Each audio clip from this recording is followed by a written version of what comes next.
आज हम आप लोग को बताएंगे अंग्रेज के द्वारा जो कर प्रणाली लाया गया उसके बारे में। समझ गए ना? तो देखिए, कर 3 तरह का कर लाया। एक लाया था अस्थाई बंदोबस्त, एक लाया था रैयतवाड़ी, एक लाया था महलवाड़ी। समझ गए सब लोग? तो रैयतवाड़ी जो है, महलवाड़ी और अस्थाई बंदोबस्त, ये तीनों कब कब लाया गया? तो अस्थाई बंदोबस्त 1793 में लाया गया। कब? 1793 में। और इसको लाया कॉर्नवालिस के द्वारा। किसके द्वारा? कॉर्नवालिस द्वारा। और ये 19% क्षेत्रफल पे लाया गया। ठीक है? कितना पे? 19% क्षेत्रफल। कौन सा क्षेत्र था? बिहार, बंगाल, उड़ीसा। ठीक है। और इसमें जो कर लिया जाता था 10/11 अंग्रेज को दिया जाता था और 1/11 जमींदार रखता था। समझ गए? और देखिए, इसमें कर कैसे लिया जाता है। स्टार्टिंग में अस्थाई बंदोबस्त में स्टार्टिंग में 10 साल के लिए लाया गया था, लेकिन बाद में अस्थाई कर दिया था, इसलिए इसे अस्थाई बंदोबस्त कहा जाता है। समझ गए सब? इसमें क्या होता था, जमींदार को सूर्य अस्त होने से पहले कर देना पड़ता था, इसलिए इसे सूर्य अस्त कानून भी कहा गया। समझ गए सब?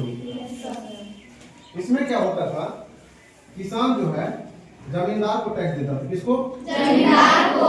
जमींदार किसको देता था? अंग्रेज को। किसको देता था? अंग्रेज को। इसमें जमीन का मालिक जमींदार को बनाया गया। किसको बनाया गया? जमींदार को। जमीन का मालिक किसको बनाया गया? जमींदार को। जब जमींदार कर नहीं चुका पाता था तो अंग्रेज क्या करता था, उसको अपने जमीन से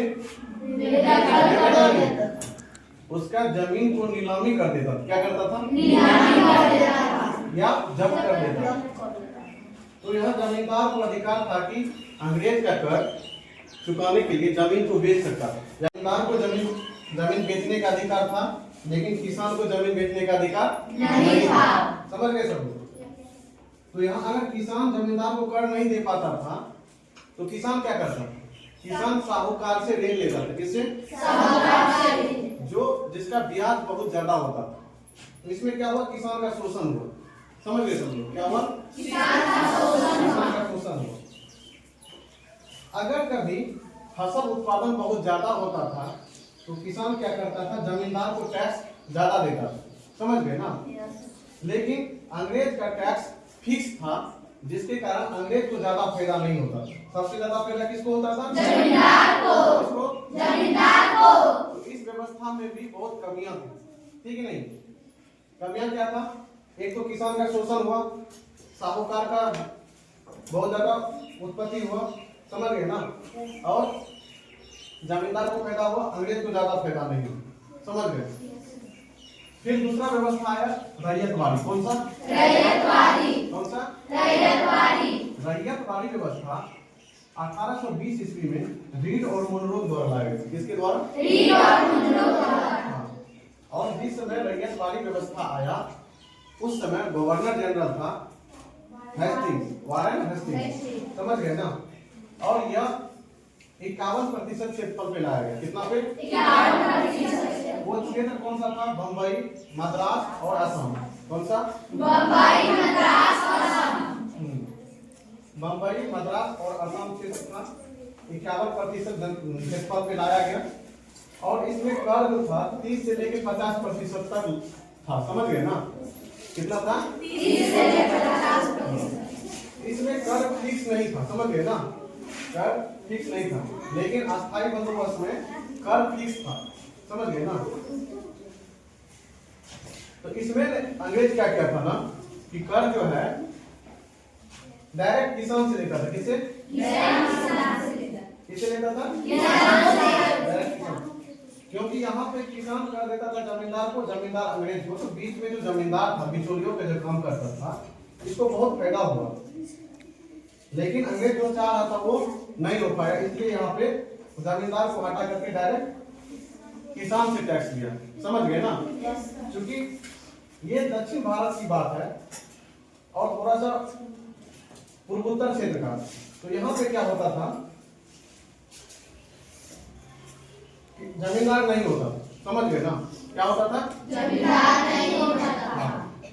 लेकिन इस व्यवस्था में भी बहुत ज्यादा कमियां हैं, समझ गए ना? इसमें भी किसान कर नहीं चुका पाता था, तो यहाँ पे किसान को जमीन बेचने का अधिकार था कि नहीं? यहाँ पे किसान को जमीन बेचने का अधिकार था, समझ गए ना? तीसरा व्यवस्था है महलवाड़ी व्यवस्था। कौन सा? महलवाड़ी व्यवस्था। कौन सा व्यवस्था? महलवाड़ी व्यवस्था।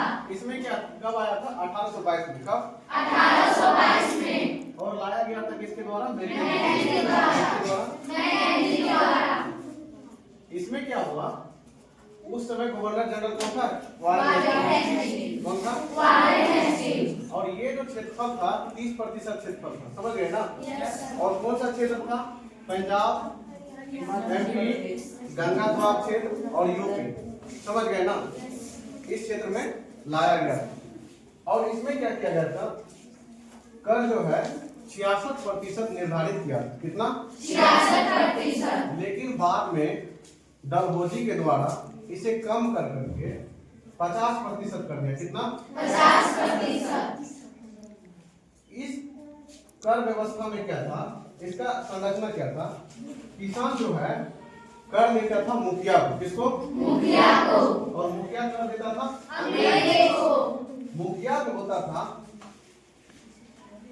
2 या 2 से अधिक गांव मिला करके एक क्षेत्र बनता था, जिसे महाल कहते थे। क्या कहते थे? महाल का जो ये होता था मुखिया, यही कर लेता था किससे? किसान से। और मुखिया कर देता था किसको? अंग्रेज को। अंग्रेज। इस पूरी व्यवस्था को लाने का अंग्रेज का उद्देश्य क्या था? अधिक से अधिक कर प्राप्त करना। क्या करना? अधिक से अधिक कर प्राप्त करना। क्या था? अधिक से अधिक कर प्राप्त करना, समझ गए ना? और कृषि में उत्पादन को बढ़ाना। क्या था? कृषि में उत्पादन को बढ़ाना। लेकिन जब तीनों व्यवस्था बारी बारी से लागू किया गया और बाद में जब इसका परिणाम निकला, तो परिणाम ये निकला कि इस व्यवस्था से किसान का शोषण हुआ। किसके द्वारा? साहूकार के द्वारा। कृषि में ज्यादा उत्पादन नहीं हो पाया, समझ गए ना? ज्यादा उत्पादन नहीं हो पाया।